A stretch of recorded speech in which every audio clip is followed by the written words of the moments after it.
എന്താ ബേലയൊന്നും പറയാത്തത്? എന്റെ ജീവിതത്തിലെ അവസാന നിമിഷം വരെ മോനോനോടൊപ്പം കഴിയുക, അതെന്റെ സ്വപ്നമാണ്. സ്വപ്നമെന്ന് ഇനി പറയരുത്. അതിപ്പോൾ നടക്കാൻ പോകുന്നൊരു യാഥാർത്ഥ്യമാണ്. എന്റെ മമ്മയും ടോണിയും വെറും സാധാരണ പ്രശ്നങ്ങളല്ല. എനിക്കറിയാം. ടോണിയെ നമുക്ക് ചികിത്സിച്ച് ഭേദമാക്കാം. മമ്മയുടെ കാര്യത്തിലും വേല വിഷമിക്കണ്ട. അവരെന്നെ പിരിഞ്ഞിരിക്കില്ല മോനു. അവരെ എനിക്കല്ലാതെ മറ്റാർക്കും സഹിക്കാനാവില്ല, മോനോന് പോലും. മോനോന്റെ സ്വസ്ഥതയ്ക്ക് അവർ കാരണം ഒരു വിഷമം ഉണ്ടായാൽ അതെനിക്ക് ചിന്തിക്കാൻ കൂടി വയ്യ. ഞാൻ പറയുന്ന കേക്കൂ വേല. വേണ്ട മോനു, ഞാൻ ഇപ്പോൾ തന്നെ ഭാഗ്യവതിയാണ്. എനിക്ക് നേരെ എല്ലാം അറിഞ്ഞിട്ടും കൈനീട്ടാൻ എന്റെ മോനും ഉണ്ടായില്ലേ. ആ ധൈര്യമാണ് ഒരു സ്ത്രീക്ക് ആവശ്യം. വർഷത്തിലൊരിക്കൽ സീസണുള്ള കാലം വരെയും മോനും ഇവിടെ വരില്ലേ? ആ ദിവസങ്ങൾ തരുന്ന ഓർമ്മകളുടെ ശക്തിയിൽ ഞാനിങ്ങനെ ജീവിച്ചിരിക്കും. പക്ഷേ നിന്റെ സ്വപ്നം, സ്വീറ്റ് ഹോം,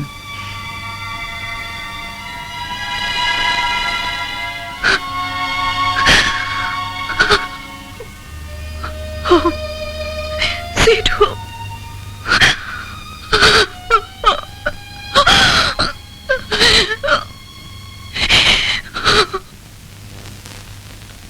സാറിനറിയോ, ആ വീടിന്റെ വാതിൽ നോക്ക് ചെയ്തിട്ട് തുറക്കാൻ വൈകുമ്പോ ഞാൻ ഭയപ്പെടുന്ന ഒരു ചിത്രമുണ്ട്.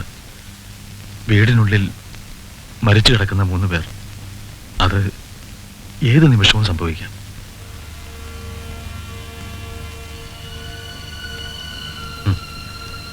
സുന്ദരിയായിരുന്നു ഇസയുടെ അമ്മ മാഗി.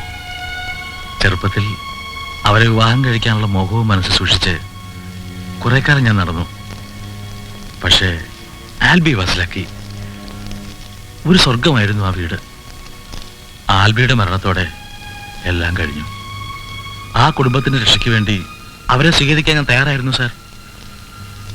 പക്ഷേ ആൽബിയുടെ ഓർമ്മകളിൽ നിന്നും വിട്ടുമാറാൻ അവർക്കൊരിക്കലും സാധിക്കുമായിരുന്നില്ല. അത് തന്നെയാണ് അവരെ മദ്യത്തിന് അടിമയാക്കിയത്. യെസ്.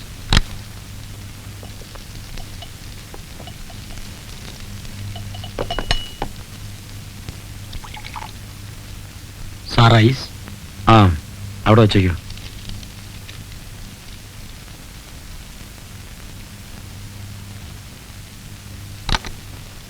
സാറിന് കഴിക്കാൻ പാടില്ലെന്നല്ലേ സാറ് പറഞ്ഞത്? ആ, ഇന്നെന്തോ എനിക്കല്പം കഴിക്കണം തോന്നി.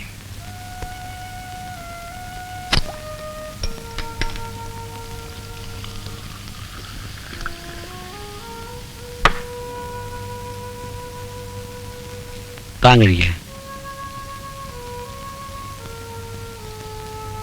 ഓർമ്മയുണ്ടോ, ആദ്യം പരിചയപ്പെട്ടപ്പോൾ തന്നെ ഞാൻ സൽക്കരിച്ചത് മദ്യം നിന്നുകൊണ്ടാണ്. താൻ ഇരിക്കേ.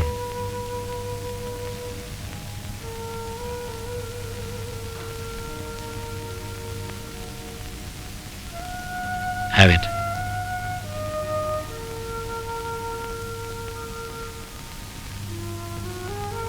എനിക്ക് ഇവിടെ ഒരു വീട് വിലയ്ക്ക് വാങ്ങണം, ഒരു സ്വീറ്റ് ഹോം. പല വീടുകളുണ്ട് സാർ, ഏതെങ്കിലും ഒന്ന് സെലക്ട് ചെയ്യാം. ആ, ഞാൻ നാളെ പോകുന്നു. താൻ ഏളി മോർണിംഗിന് തന്നെ വരണം. വേല അറിയരുത്. എനിക്ക് അവളോട് യാത്ര പറയാൻ കഴിയില്ല. ഫ്രെഡറിക്, എനിക്കൊരു ഉപകാരം ചെയ്യണം.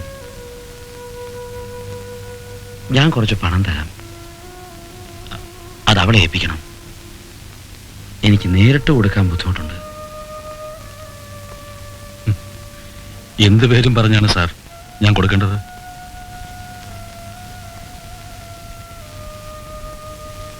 അവൾ ഒരിക്കലും വാങ്ങില്ല സാർ. ആ കുടുംബത്തിന് പണത്തിന്റെ ആവശ്യമുണ്ട്. അവൾ അമ്മയെ ഏൽപ്പിച്ചാലും മതി. കുറെ പണം കൊടുത്ത് തീർക്കാവുന്ന ഒരു ബന്ധമാണോ സാർ നിങ്ങൾ തമ്മിലുള്ളത്? അല്ല,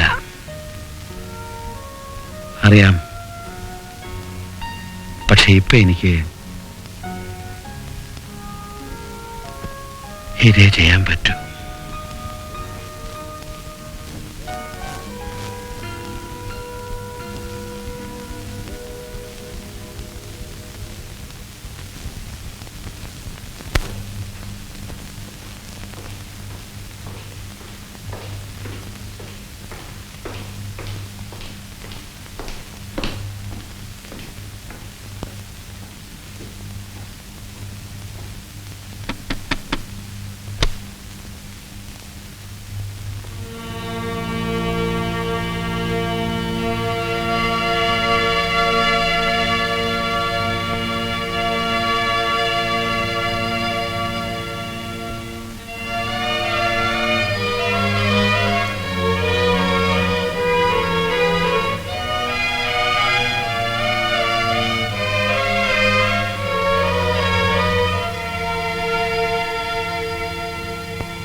കാലത്ത് തന്നെ പോയി.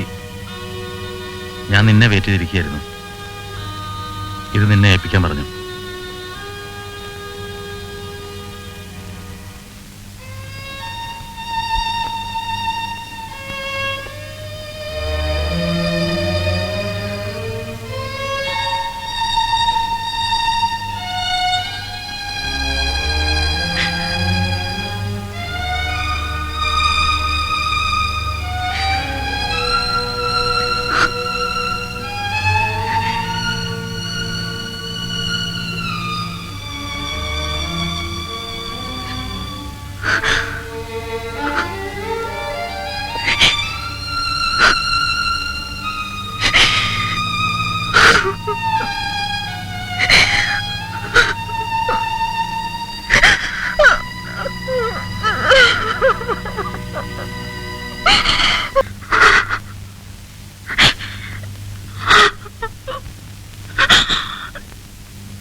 Why are you crying?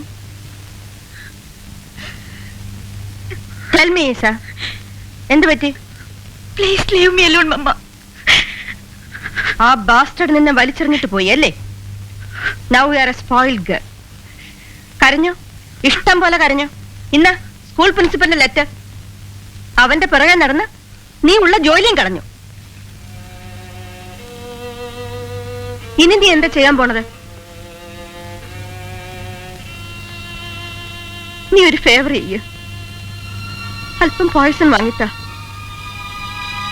എന്റെയും ടോണിയുടെയും ശല്യം പിന്നെ നിനക്കുണ്ടാവില്ല. നിനക്ക് നിന്റെ ഇഷ്ടം പോലെ ജീവിക്കാം.